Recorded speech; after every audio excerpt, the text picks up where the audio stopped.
क्या आपने कभी सोचा है कि कुछ लोग लाखों कमाने के बावजूद भी हमेशा पैसों की कमी से जूझते रहते हैं, जबकि कुछ लोग मामूली आमदनी में भी धीरे धीरे करोड़पति बन जाते हैं?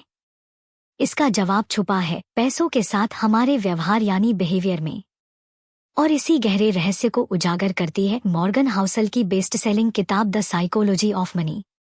यह किताब सिर्फ आंकड़ों या निवेश की रणनीतियों की बात नहीं करती, यह बताती है कि हमारी सोच, हमारा डर, हमारी उम्मीदें और लालच कैसे हमारे फाइनेंशियल फैसलों को प्रभावित करते हैं। इस वीडियो में हम आपको इस किताब के सबसे असरदार और व्यावहारिक लेसन्स बताएंगे जो न सिर्फ आपकी फाइनेंशियल लाइफ बदल सकते हैं, बल्कि आपके पैसों के साथ संबंध को भी पूरी तरह ट्रांसफॉर्म कर सकते हैं। अगर आप भी पैसा कमाने और उसे समझदारी से संभालने की सोच रखते हैं, तो इस वीडियो को अंत तक जरूर देखें।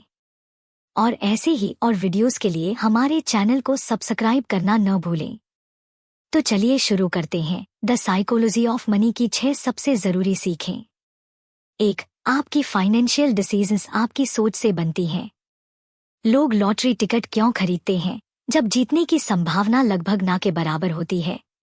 इसका जवाब है उम्मीद। कम आमदनी में जब जिंदगी सीमित लगती है, तो एक लॉटरी टिकट फाइनेंशियल फ्रीडम का सपना बन जाता है। ये फैसले नासमझी नहीं, बल्कि जीवन की परिस्थितियों से उपजे होते हैं। आपका अनुभव ही आपके पैसे से जुड़ी सोच बनाता है। इसलिए 2 लोग जिनका बचपन या माहौल अलग था, उनके फाइनेंशियल फैसले भी अलग होंगे।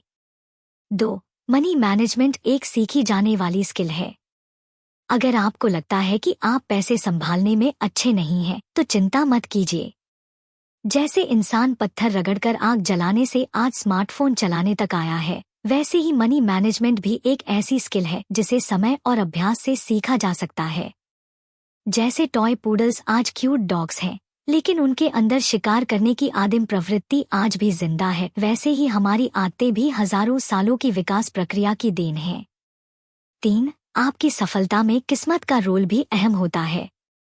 नोबेल पुरस्कार विजेता अर्थशास्त्री रॉबर्ट शिलर ने खुद कहा, वह जानना चाहते हैं कि निवेश में लक का कितना बड़ा योगदान होता है। इसका मतलब साफ है, कभी कभी स्ट्रेटजी से ज्यादा किस्मत असर डालती है। और इसलिए कभी कभी हमें अपने इंट्यूशन या इंस्टिंक्ट्स को भी मौका देना चाहिए। 4. सिर्फ एक सक्सेस स्टोरी से मत सीखिए, कई पैटर्न्स को समझिए। बिल गेट्स जैसे लोगों की सफलता प्रेरणादायक है, लेकिन हम यह भूल जाते हैं कि हजारों लोग उसी राह पर चले, लेकिन मंजिल तक नहीं पहुंचे। बड़ी सफलता सिर्फ मेहनत का नतीजा नहीं होती, उसमें समय, माहौल और किस्मत का भी हाथ होता है। इसलिए सिर्फ एक आदर्श को फॉलो करने के बजाय अलग अलग लोगों के अनुभवों से सीखिए और स्मार्ट फाइनेंशियल फैसले लीजिए।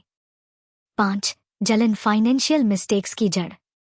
आज की दुनिया में सोशल मीडिया ने तुलना को और बढ़ा दिया है। हम हमेशा दूसरों की सफलता देखकर खुद को कमतर समझने लगते हैं। इससे हम ऐसे जोखिम लेते हैं जो हमें भारी नुकसान पहुंचा सकते हैं। जलन से नहीं, समझदारी से फैसले लीजिए। सबसे बड़ा फाइनेंशियल मूव कई बार कुछ न करना भी होता है। 6 गलतियां आपके सफर को नहीं रोकती। हाइंस बर्गर नाम के एक कलेक्टर ने आर्ट में खूब निवेश किया और कई गलतियां भी की, लेकिन उनके कुछ चुनिंदा आर्ट पीसेस ने इतना रिटर्न दिया कि बाकी नुकसान की कोई गिनती ही नहीं रही। इससे सीखने वाली बात यह है, इन्वेस्टिंग में हर फैसला सही नहीं हो सकता, लेकिन अगर आप चलते रहते हैं और डाइवर्सिफाई करते हैं तो आप अंत में जरूर जीत सकते हैं। रियल लाइफ में फाइनेंस किताबों से अलग चलता है। जो डिसीजन थ्योरी में गलत लगते हैं, असल जिंदगी में वो बहुत मानवीय होते हैं। लॉटरी टिकट खरीदना टेक्निकली मूर्खता है, लेकिन वो एक उम्मीद है जो इंसान को जिंदा रखती है। इसलिए पैसे को सिर्फ नंबरों से मत देखिए, उसे एक इंसानी अनुभव की तरह समझिए। और जब सोच समझकर, सच्चाई को स्वीकार करके फैसले लेंगे, तभी असली फाइनेंशियल ग्रोथ होगी। तो दोस्तों, यह थी द साइकोलॉजी ऑफ मनी की 6 बेहतरीन सीखें। अगर आपने यहाँ तक वीडियो देखा है, तो आप पहले ही अपने फाइनेंशियल बिहेवियर को बेहतर बनाने की राह पर हैं। ऐसे और वीडियोस के लिए चैनल को सब्सक्राइब जरूर कीजिए और कमेंट में बताइए आपको इनमें से सबसे दिलचस्प लेसन कौन सा लगा। धन्यवाद।